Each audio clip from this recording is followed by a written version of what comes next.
রাহিম, আপনারা সবাই জানেন 4 তারিখ আমাদের বৈষম্য বিরোধী ছাত্র আন্দোলন যখন বটতলা থেকে এগিয়ে যাচ্ছিল, তাই স্বৈরাচার আনন্দ ছাত্রদের সমাজকে বন্ধ করার জন্য সে তার পুলিশ সহ আওয়ামী লীগের গুন্ডাদের নিয়ে একটি সমাবেশের আয়োজন করে।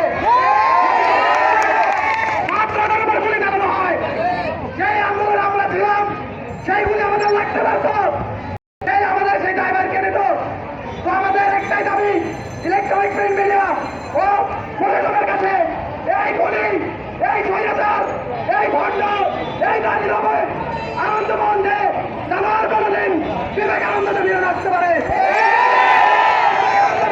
চেষ্টা করে আমরা তাকে গুলির হচ্ছে মতো হতে করবো। ধন্যবাদ রাহিমকে।